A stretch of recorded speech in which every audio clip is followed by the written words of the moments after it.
dari lembaga politik, Kementerian Menko Polhukam misalnya, membuat framing itu kan tidak pantas.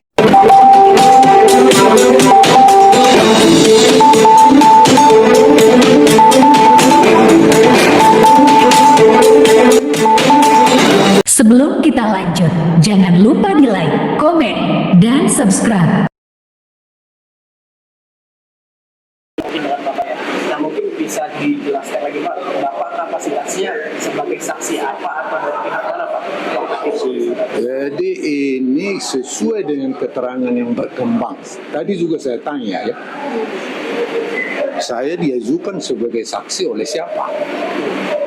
Oh itu menurut beliau itu inisiatif penyidik sesuai dengan informasi yang berkembang. Di mana dalam beberapa objek yang diperiksa, saya ada di tempat yang dianggap sebagai saksi fakta lah, ya. Nah, sebagai orang yang Pak, berarti sudah biasa ya Pak untuk beribadah jadi satu dengan santri-santri di Al Zaitun itu ya Pak? Wah ini menyangkut, tapi tidak dalam rangka pendidikan ya. Nah, iya. Ini di luar proses pendidikan ya. Saya itu 20 tahun, setiap event besar itu saya selalu hadir di Al Zaitun. Dan sholat Id itu hampir setiap sholat Id sejak 2004 saya selalu ada di Al Zaitun dan ada di tengah-tengah mereka yang sholat. Tapi pada saat sholat masih rapat-rapat, saya berada di pinggir atau malah di pelataran. Ya, jadi bagi saya sudah biasa mengikuti beberapa kegiatan termasuk sholat Id di Alasannya kenapa Pak? ya. Alasan mengapa Bapak saat itu ada di depan saf? Itu. Apa yang ada di pikiran Bapak? Karena kan ini kan sesuai ajaran. Minta maaf kalau ini karena itu pertanyaan salah satu. Jadi nanti nggak enak ya. Tapi sebenarnya itu kalau Anda tonton TV One, saya sebenarnya sudah menjelaskan itu. Tapi dalam konteks di sini kita memberi keterangan, ya tidak pantas lagi ya. Karena ini kompleks Polri pada saat diperiksa. Sebenarnya saya ingin menjelaskan itu. Tapi ya tidak elok kalau itu ditanya dalam konteks pendidikan. Minta maaf itu rekannya. Harapan dari penyidikan ini gimana Pak? Harapan dari penyidikan ini yang seperti apa? Kasus ini seperti apa? Harapan proses penyidikan.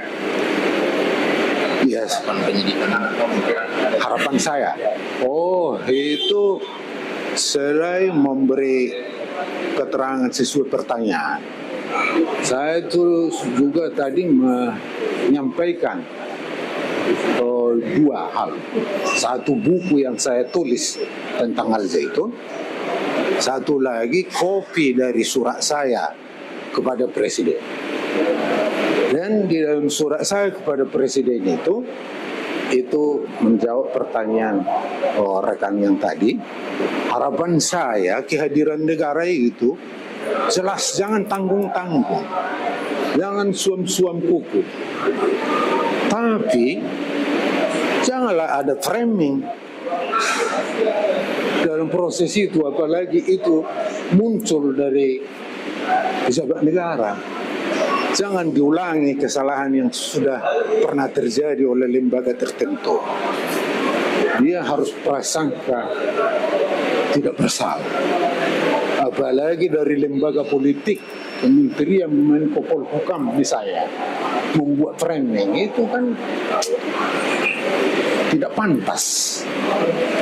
Kehadiran negara di situ bisa mengarah kriminalisasi warganya. Itu tidak baik itu kan.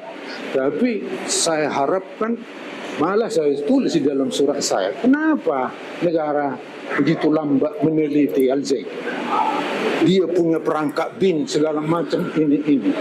Jadi saya minta supaya BIN dan semua institusi intelijen dikerahkan untuk meneliti apa yang terjadi sesungguhnya di Aljazeera. Tapi kalau sama Panji Gumilang sendiri sudah kenal berapa lama kenal dengan Panji Gumilang? Saya mulai kenal secara intensif sejak tanggal 19 Februari 2004. Pak, tadi kan penyidik sempat menyebut bahwa ada pendeta inisial R yang diperiksa. Dalam hal ini, maaf, ini maksudnya Bapak bukan? Ya. Iya Pak ya. Kalau memang benar Pak, menanggapi hal ini kan hal ini termasuk cepat ya Pak. Jadi ada. Nah, ini sebenarnya penyidikan itu tadi. Itu ditanya juga gitu kan. Tapi saya seorang jurnalis, seorang wartawan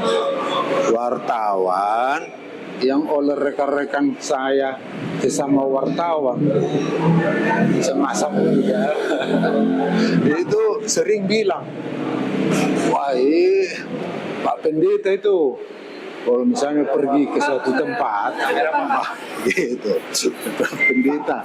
Jadi saya adalah seorang jurnalis, bukan pendeta, tapi saya berusaha berperangai sebagai seorang pendeta.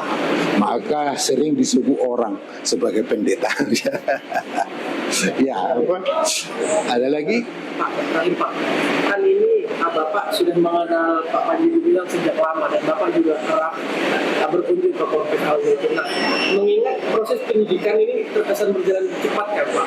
Ya. Mulai dari penyidikan, dan ada penambahan pasal baru, dan Bapak juga tadi sempat menyinggung bahwa Menko Polhukam itu statementnya terkesan memberatkan dan memframing. Bapak menilai ini sebagai sosok yang dekat dengan Panji Gumilang, bagaimana Pak serangkaian proses yang ada ini? Itu tadi saya tuangkan di dalam surat saya itu. Sebenarnya saya sangat optimis jika negara hadir dengan sungguh-sungguh dalam meneliti Al-Zaitun, meletakkan kebenaran yang ada di Al-Zaitun. Itu saya sangat optimis masalah ini akan tuntas dengan baik. Tetapi setelah mengamati konferensi pers Menko Polhukam, optimisme saya berubah menjadi pesimisme karena sudah diawali dengan framing yang salah. Oke Pak, terima kasih Pak. Ya.